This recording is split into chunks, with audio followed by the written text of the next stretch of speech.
오늘 말씀 지난주와 마찬가지로 창세기 18장 16절부터 33절 말씀까지, 창세기 18장 16절부터 33절 말씀까지 구약 성경 21쪽에서 22쪽 정도 됩니다. 찾으신 줄 알고 저와 여러분이 한 절씩 번갈아 가면서 교독하고 마지막 절 합독하도록 하겠습니다.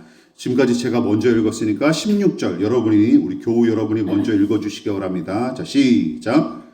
그 사람들이 거기서 일어나서 소돔으로 향하고 아브라함은 그들을 전송하러 함께 나가니라. 여호와께서 이르시되 내가 하려는 것을 아브라함에게 숨기겠느냐? 아브라함은 강대한 나라가 되고 천하 만민은 그로 말미암아 복을 받게 될 것이 아니냐. 내가 그로 그 자식과 건속에게 명하여 여호와의 도를 지켜 의와 공도를 행하게 하려고 그를 택하였나니 이는 나 여호와가 아브라함에 대하여 말한 일을 이루려 함이니라. 여호와께서 또 이르시되 소돔과 고모라에 대한 불질이 크고 그 죄악이 심히 무거우니 내가 이제 내려가서 그 모든 행한 것이 과연 내게 들린 부르짖음과 같은지 그렇지 않은지 내가 보고 알려 하노라. 그 사람들이 거기서 떠나 소돔으로 향하여 가고 아브라함은 여호와 앞에 그대로 섰더니 아브라함이 가까이 나아가 이르되 주께서 의인을 악인과 함께 멸하려 하시나이까. 그 성 중에 의인 50명이 있을지라도 주께서 그곳을 멸하시고 그 50인을 위하여 용서하지 아니하시리까. 주께서 이같이 하사 의인을 악인과 함께 죽이심은 부당하오며 악인과 의인을 함께 하심도 부당하니이다. 세상을 심판하시는 이가 정의를 행하실 것이 아니니까. 여호와께서 이르시되 내가 만일 소돔 성읍 가운데서 의인 50명을 찾으면 그들을 위하여 온 지역을 용서하리라. 아브라함이 대답하여 이르되 나는 티끌이나 재화가 싸우나 감히 주께 아뢰나이다. 50인 중에 50명이 부족하면 그 5명이 부족함으로 말미암아 온 성읍을 멸하시리까. 이르시되 내가 거기서 45명을 찾으면 멸하지 아니하리라. 아브라함이 또 아뢰어 이르되 거기서 40명을 찾으시면 어찌하려 하시나이까. 이르시되 40명으로 말미암아 멸하지 아니하리라. 아브라함이 이르되 내 주여 노하지 마옵소서 말씀하게 하옵소서. 거기서 30명을 찾으시면 어찌하리까. 이르시되 내가 거기서 30명을 찾으면 그리하지 아니하리라. 아브라함이 또 이르되 내가 감히 주께 아뢰나이다. 거기서 20명을 찾으시면 어찌하려 하시나이까. 이르시되 내가 20명으로 말미암아 그리하지 아니하리라. 아브라함이 또 이르되 주는 노하지 마옵소서. 내가 이것만 더 아뢰리이다. 거기서 10명을 찾으시면 어찌하려 하시나이까. 이르시되 내가 10명으로 말미암아 멸하지 아니하리라. 다 같이 여호와께서 아브라함과 말씀을 마치시고 가시니 아브라함도 자기 곳으로 돌아갔더라. 아멘. 말씀의 제목을 우리 소제목과 같이 다 같이 한번 읽어보도록 하겠습니다. 자, 시작. 아브라함의 기도, 섬김과 도리로 감당할 사명. 섬김의 도리로 감당할 사명이라는 제목으로 말씀의 은혜 함께 나누도록 하겠습니다. 창세기 18장에 기록된 아브라함의 기도는 억지스러운 측면이 강한 기도입니다. 그러나 하나님은 장사꾼들의 흥정과 크게 다르지 않은 그의 기도를 기꺼이 들으셨고 그가 제시한 조건에 맞춰서 소돔성과 그 백성의 구원을 약속하시죠. 그렇다면 하나님께서 아브라함의 기도에 일일이 반응하며 응답하셨던 까닭은 무엇일까요? 많은 신자가 본문에 기록된 이 아브라함의 기도를 조카 롯의 가족을 이 멸망할 소돔성에서 벗어나도록 간청한 것만으로 생각합니다. 그러나 지난 설교에서 지적했다시피 그것만이 목표였다면 본문처럼 기도할 이유가 전혀 없습니다. 오히려 이 기도는 이렇게 봐야 해요. 아브라함은 조카인 롯과 그 일가의 구원을 위해서만 기도한 것이 아니라 롯과 그 일가를 비롯한 의인들을 봐서라도 소돔성의 심판이 거두어지기를 위해서 기도했던 것이죠. 즉 조카와 그 가족만 살려주십사 기도한 것이 아닙니다. 그들을 봐서라도 다른 사람들도 살려주십사 기도했다고 보는 것이 문맥에 더 어울립니다. 또한 아브라함이 소돔과 그 주민의 구원을 위해 기도할 수 있었던 원동력과 근거를 저는 하나님께서 그에게 주신 복과 약속의 말씀에서 찾았는데, 그래서 두 번째 교훈으로 이어졌죠. 아브라함은 하나님께 받은 복을 다른 사람에게 나누고 전하는 것이 자신의 특권이자 사명임을 확신했던 게 틀림없어요. 따라서 본문에 기록된 아브라함의 기도는 창세기 12장의 연장선에서 이루어진 일로 봐야 마땅합니다. 이처럼 아브라함은 하나님께 받은 은혜와 복을 누군가의 구원과 회복을 위해 사용해야 마땅하다고 믿었으며, 그 믿음은 소돔의 구원을 위한 기도로 이어졌던 것입니다. 또한 세 번째로 우리가 지난주에 살펴봤던 내용은 이것이죠. 아브라함의 기도는 하나님의 마음을 닮았을 뿐만 아니라 그분의 성품을 고스란히 반영했기에 중보기도의 아주 좋은 본보기가 됩니다. 이처럼 심판이 하나님의 우선순위나 목표가 아닙니다. 하나님의 최우선 순위이자 궁극적 목적은 세상과 사람의 회복과 구원입니다. 믿으십니까? 회복과 구원이 하나님의 궁극적 목적이에요. 또한 세상과 사람의 구원과 회복을 위해 하나님께서 일하시는 이유는 무엇입니까? 세상과 사람을 사랑하시고 긍휼히 여기시기 때문이죠. 그래서 아브라함이 당신의 마음과 그 약속의 정신을 그대로 반영하여 기도했기 때문에 하나님께서는 그의 기도 자체를 기뻐하며 일일이 응답하셨고, 숫자 노름이나 흥정과도 같은 그의 그 기도에도 나무라지 않으신 이유가 바로 여기에 있습니다. 그러므로 긍휼과 사랑이 결여된 마음으로 저주와 정죄만 일삼는다면 그것은 하나님의 성품과 거리가 멀고 아들 예수께서 걸어가신 십자가의 길과도 상관이 없어요. 이처럼 기도, 즉 중보의 기도는 긍휼과 사랑의 바탕 위에서 시행해야 마땅하고, 하나님은 사랑과 긍휼의 마음으로 세상과 사람의 구원과 회복을 위해 기도하는 사람들을 기뻐하십니다. 그 사실을 명심하십시다. 여기서 그치지 않습니다. 아브라함이 기도한 내용을 통해 알 수 있는 중보의 기도, 도고에 담긴 중심과 원리가 또 한 가지 있습니다. 오늘은 그 내용을 함께 살펴볼게요. 자, 두 번째는 무엇입니까? 자, 시작. 섬김의 도리로 중보기도 하라. 섬김의 도리로 중보기도 하라라는 내용입니다. 중보의 기도, 도고의 사명을 감당하는 사람들, 기도의 사명을 감당하는 사람들이 쉽게 빠지는 함정이 있습니다. 다 아마 느껴보셨거나 아니면 주변에서 목격하셨을 거예요. 누군가를 위해 기도한다고 할 때 기도하는 당사자가 기도로 도울 상대방보다 우월하다고 착각할 뿐만 아니라 심지어 기도를 부탁하는 사람들도 알게 모르게 어떤 생각을 가지고 있냐면, 나보다 더 경건하고 신령한 당신에게 기도를 부탁한다는 식으로 생각하기가 쉬워요. 즉, 남을 돕기 위해 기도하는 신자들이 자칫하면 이런 생각에 사로잡히기 일쑤입니다. 이런 거죠. 내가 너보다 더 하나님과 친밀할 뿐만 아니라 내가 하나님의 뜻을 너보다 더 잘 안다. 그리고 내가 더 능숙하게 기도하는 까닭에 조금은 미숙하고 모자란 너를 돕는 거다. 라는 식으로 이제 기도한다라는 것이죠. 하면서 교만한 생각에 빠지거나 우월감에 사로잡히기가 쉽습니다. 비단 중보의 기도만이 아니에요. 다른 사람보다 더 많은 시간을 들여서 기도하고 성경과 교리를 더 많이 배웠다는 이유로 교만에 덫에 걸려 엉뚱한 짓을 저지르는 신자들이 얼마나 많은지 모릅니다. 사역자들은 말할 것도 없고요. 그러니까 처음에는 선하고 아름다운 의도로 시작했던 신앙 행위가 나중에는 개인의 탐욕과 교만으로 인해 변질되고 왜곡되는 경우가 허다합니다. 기억하십시오.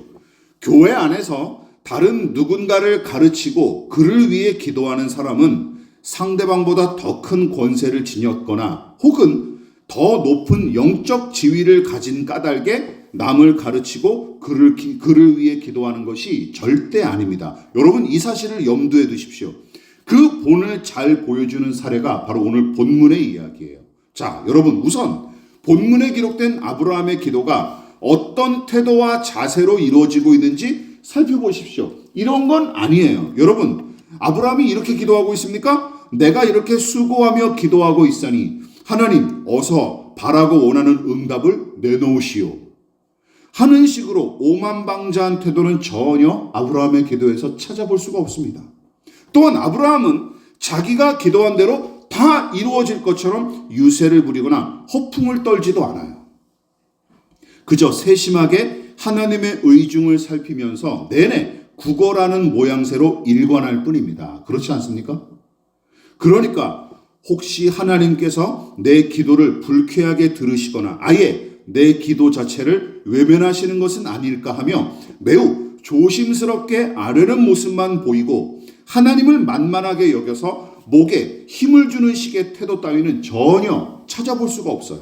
그뿐만이 아니죠. 여러분, 아브라함의 기도에 나타난 특징 한 가지는 또 무엇입니까? 아브라함은 롯의 가족과 소돔의 사람들을 얕잡아 보거나 빈정거리지 않습니다. 그런 내용이 없어요. 그런데 문제는 무엇입니까? 여러분, 소위 신자들 사이에 기도 좀 한답시고 자부하는 작자들이 제가 너무나 많이 봐서 그래요. 자신의 어떤 영험함을 과시하면서 다른 신자들을 자기 밑에 두고 얕잡아 보는 것은 물론이고 심지어 성령 하나님마저 제 마음대로 조종할 수 있을 것처럼 취급하는 작태를 종종 저지릅니다. 그런데 심지어 많은 신자가 그런 작태를 가리켜서 야, 저 사람 뭔가 이상하다, 교만하다 이렇게 판단하는 게 아니라 거꾸로 판단하죠. 야, 신령하고 경건하다 보다 저 사람이 이렇게 판단하는 게 더 큰 문제입니다. 교회 안에 이런 식의 의식 구조가 이렇게 자리 잡혀 있는 게 저는 너무나 희한해요. 너무나 희한해요. 오히려 교만하고 오만방자하고 뭔가 어긋난 사람인데 많은 신자들이 그런 사람들을 오히려 숭상하면서 신령하다고 칭찬하더라고요. 그런 아이러니를 제가 얼마나 많이 목격했는지 모릅니다. 이처럼 처음에는 남을 돕기 위해 기도한다지만 정작 그 기도조차 영적인 우월감을 과시하기 위한 용도로 변질하는 일이 허다하고 더 나아가 상대방을 열등한 사람처럼 취급하면서 기도하는 경우도 비일비재합니다. 이쯤에서 아브라함이 롯과 그 가족 그리고 소돔의 구원을 위해 기도한 일이 어떤 문맥 가운데 이루어진 행위인지 우리가 좀 생각해 볼 필요가 있어요. 자, 우선 창세기 18장 1절부터 16절까지는 세 명의 사자가 아브라함을 찾아와 하나님께서 너에게 아들을 주실 것이다 하는 약속의 말씀을 전하는 내용이고 우리가 읽었던 17절부터 19절까지는 하나님께서 아브라함을 처음 부르셨을 때 약속하신 복을 재확인시켜 주시는 내용이에요. 그리고 그 다음에 등장하는 것이 바로 아브라함의 중보기도입니다. 자, 그렇다면 세 명의 사자가 아브라함에게 재차 확인시켜준 하나님의 약속은 무엇입니까? 18절과 19절에 이렇게 나와 있죠. 같이 한번 읽어볼까요? 시작. 아브라함은 강대한 나라가 되고 천하 만민은 그로 말미암아 복을 받게 될 것이 아니냐. 내가 그로 그 자식과 권속에게 명하여 여호와의 도를 지켜 의와 공도를 행하게 하려고 그를 택하였나니 이는 나 여호와가 아브라함에게 대하여 말한 일을 이루려 함이니라. 여러분, 하나님께서 아브라함에게 말씀하신 이 약속에 매우 중요한 영적인 원리가 담겨 있습니다.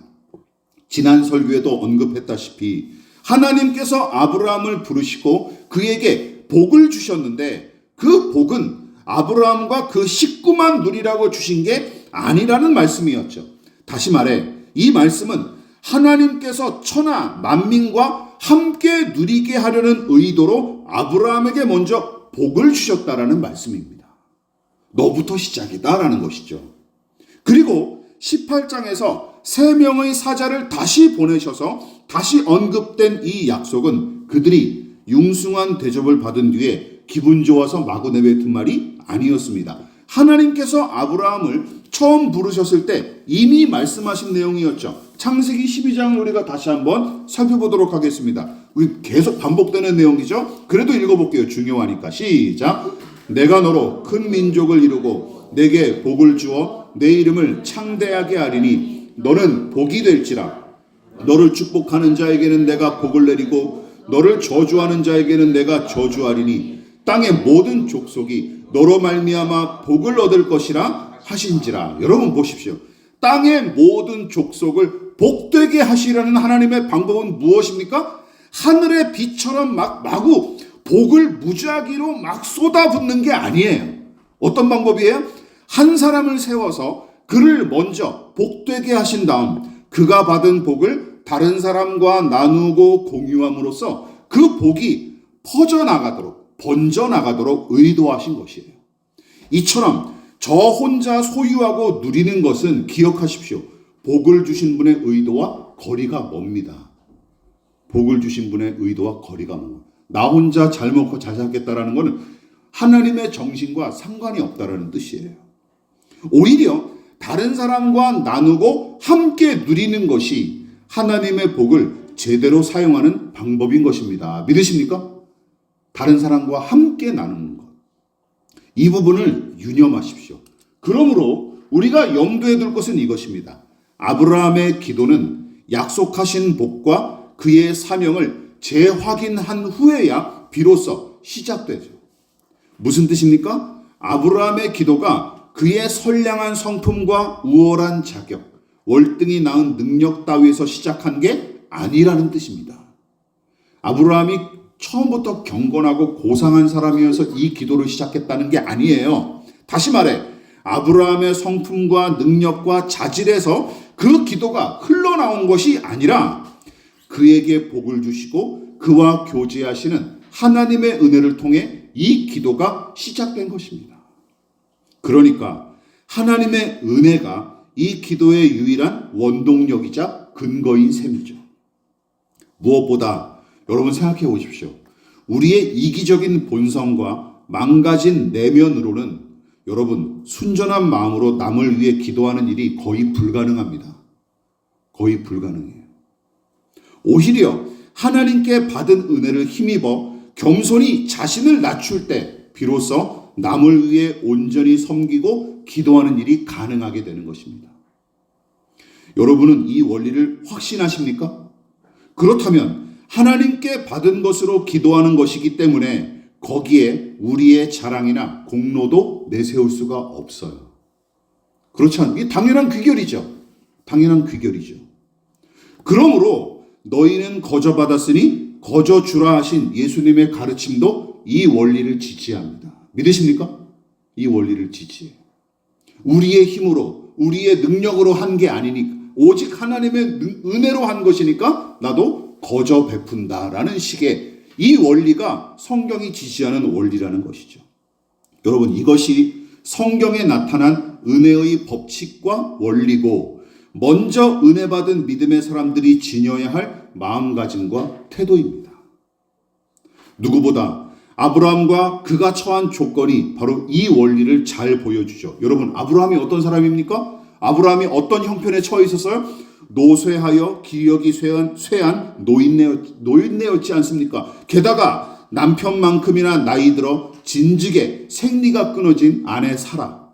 두 사람 모두 임신과 출산에 대한 기대를 완전히 접었었고 부리던 충직한 종인 엘리에셀을 상속자로 일찌감치 염두에 두었었습니다. 창세기 15장에 나와요. 아들은 꿈에도 생각 안 했어요. 아들은 꿈에도 생각 안 했어요. 그냥 부리고 있던 신실한 종 중에 엘리에셀이라는 사람, 야 그냥 얘를 양자로 삼아서 후계자로 삼자 이러고 있었던 것이죠. 그런데 어떤 일이 벌어집니까? 이런 일이 벌어진 것이죠. 잉태가 불가능할 정도로 노쇠했던 두 부부는 기적적으로 하나님의 은혜를 통해 아들을 출산할 수 있었고 이것도 자신의 능력입니까? 아니에요. 전적인 하나님의 은혜로 기적적으로 이루어진 일이에요. 게다가 세 명의 사자와 다시금 만나 하나님의 말씀을 재확인했던 이 사건을 통해 아브라함은 처음 하나님께서 그를 부르시고 약속하신 복을 재차 확인할 수 있었습니다. 왜 나는 이런 복을 받았을까 말이죠. 왜 나는 이런 복을 받았을까? 낳지 못할 생각도 못한 아들을 얻게 되고 왜 하나님께서 나를 복의 근원으로 세우셨을까라고 심사숙고했을 테고 거기에 따른 결론과 확신이 무엇입니까? 조카의 가족과 소돔 사람들을 위한 중보의 기도로 이어졌던 게 틀림없어요. 아, 베풀고 나누라고 주신 것이구나. 그러므로 여러분, 중보의 기도, 도고, 구제와 나눔, 섬김과 봉사, 전도와 선교 등에 대한 뿌리 깊은 오해와 고질적인 착각을 이제 좀 버리십시다. 무엇입니까? 교회 안에서 성실과 충성과 정성으로 신앙 행위를 감당하는 것은 좋고 선한 일입니다. 하지만 많은 신자가 그것을 제 힘으로 감당하는 것처럼 착각하고 거기서 더 나아가 이런 생각을 하죠. 내 힘과 의지로 감당하고 성취한 일이니 거기서 오는 영광과 이익도 내가 갖자라고 생각한다는 것이죠. 물론 노골적으로 그렇게 표현하는 사람은 미치지 않은 이상 거의 없죠. 거의 없고 대개는 위선을 떨면서 경건한 체하기 마련이지만 여러분, 제 이익과 영광을 우선하고 제 공로를 자랑하는 인간의 생리는 우리가 마냥 선하게 생각하는 기도 등을 비롯한 신앙 행위마저 얼마든지 파고들어서 변질시킬 수 있기에 조심해야 합니다. 조심해야 합니다. 기억하십시오. 습관적인 위선도 노골적으로 악을 저지른 건 못지않게 악합니다. 믿으십니까? 습관적인 위선도 악해요. 왜냐하면 거기에 거짓의 영에 사로잡혀 무늬만 선한치 않은 신자들을 분별할 필요가 있는데 그런 거짓의 배후에는 틀림없이 개인의 탐욕과 교만이 강력하게 작동하고 있기 때문입니다. 개인의 교만과 탐욕이 강력하게 작동하기 때문에 그런 위선과 거짓을 주로 사용하는 거예요. 즉, 탐욕에 사로잡히면 제 욕심을 이루려고 빈번하게 거짓을 사용할 뿐만 아니라 자기가 남보다 더 낫다는 우월감에 사로잡히면 스스로 속이는 것은 물론이고 남들 앞에서 자신의 성과와 능력을 과장하고 포장하기 일쑤죠. 하지만 치명적인 약점과 허물은 교묘하게 감추는 거짓을 돈하기 때문에 조심해야 되는 거예요. 그래서 탐욕스럽고 교만한 사람들에게서 거짓말을 자주 발견할 수 있는 이유가 바로 거기에 있습니다. 왜냐하면 탐욕과 교만을 유지하기 위해서는 거짓이 반드시 필요하거든요. 예수께서 호되게 비판하셨던 바리새인들을 떠올려 보십시오. 탐욕과 교만에 사로잡혀 거짓을 일삼던 대표적인 종교인들, 그래서 여호와 하나님을 섬기고 율법을 지킨다는 명분을 앞세웠지만 정작은 백성 위에 교만하게 군림하는 짓을 서슴지 않았을 뿐만 아니라 자기들만의 기득권을 유지하려는 탐욕에 사로잡혀 어떤 일을 저지릅니까? 예수를 죽이도록 주도했던 일을 떠올려 보십시오. 거짓 증언도 막 일삼잖아요, 그들이. 따라서 남을 도우려고 기도하는 일도 얼마든지 이런 식으로 변질하기가 쉽습니다. 쉽습니다. 기억하십시오. 이것도 일종의 사기예요. 왜냐하면 공짜로 거저받은 은혜를 비싼 가격으로 되판 행위와 다르지 않기 때문입니다. 여러분, 아브라함의 기도를 보십시오. 어떤 특징이 있습니까? 본문의 아브라함은 무슨 이익을 얻기 위해 기도하지 않았습니다. 그 증거가 어디 나와 있습니까? 그 결과에 나와 있죠. 여러분, 실제로 아브라함이 소돔과 조카 가족의 구원을 위해 기도한들 구체적으로 그가 받을 보상이 무엇입니까? 아무것도 없어요. 그리고 실제로 설령 가정해 봅시다. 소돔 사람들과 롯의 가족이 구원받았을지언정 그들이 아브라함의 기도 덕분인 줄 알고 감사했을까요? 그러지 않았을 겁니다. 지들 잘나서 살아난 줄 알았겠죠. 게다가 실제로 이후에 조카 롯과 그의 두 딸은 극적으로 구원받았는데도 아브라함에게 감사했다는 내용이 나올까요? 안 나올까요? 안 나옵니다. 안 나와요. 안 나와요. 아예 성경에 등장하지 않습니다. 이처럼 아브라함은 보상과 보답을 바라고 기도하지 않았습니다. 또한 소돔 사람들과 조카보다 내가 좀 더 낫지 하는 교만함도 그의 기도에서는 도무지 찾아볼 수가 없습니다. 그러므로 하나님께 받은 은혜와 복된 약속을 다른 사람들과 함께 누리자는 선한 마음에서 기도했음이 틀림없습니다. 믿으십니까? 틀림없어요. 그래서 저는 이 차원에서 기독교의 목회자들, 사역자들이 평신도들이 받는 연봉이나 월급보다 훨씬 높게 받는 것은 저는 괴상한 일이라고 생각합니다. 무슨 뜻인지 이해하시겠죠? 예, 억대 연봉을 받거나 무슨 한 달 월급이 1,000만 원 단위로 넘어가요. 우리 춘천의 중대형 교회만 해도 1,000만 원이 넘어갑니다. 훌쩍. 담임 목회자들이 저는 이건 이상한 일이라고 생각합니다. 아니 목사님이 그만큼 열심히 일하시고 많이 기도하시니까 그러면 그분들에게 질문하고 싶어요. 교회가 사업체입니까? 교회가 사업체입니까? 그러면 가능하죠. 그런 논리가 가능하죠. 들어온 만큼 자기가 한 거니까 그만큼 수익을 분배하는 건 합리적이라고 칩시다. 그렇다면 그럼 물어보세요. 교회가 사업장이냐고요. 그렇지 않지 않습니까? 이 부분은 우리가 다시 한번 염두에 봐야 돼요. 말씀을 마무리하도록 하겠습니다. 바울이 소아시아 여러 교회에 보낸 편지를 보면 그는 교회와 형제들 앞에 잘난 체하며 으스댄 적이 없습니다. 오히려 그들이 하나님 앞에 합당한 모습으로 서도록 돕기 위해 자신을 낮추고 섬기는 태도로 목양의 사역을 감당했을 뿐입니다. 골로새서 1장 9절 말씀 같이 읽어볼게요. 시작. 이로써 우리도 듣던 날부터 너희를 위하여 기도하기를 그치지 아니하고 구하노니 너희로 하여금 모든 신령한 지혜와 총명에 하나님의 뜻을 아는 것으로 채우게 하시고. 여러분, 바울은 동냥하듯 기도한 적이 없습니다. 오히려 자식을 위하는 부모처럼 그들을 위해 먼저 기도로 섬겼습니다. 그렇지 않습니까? 사랑은 더 많이 사랑하는 쪽이, 더 많이 아량을 베풀고 더 많이 가진 쪽이 먼저 섬기고 희생하기 마련 아닙니까?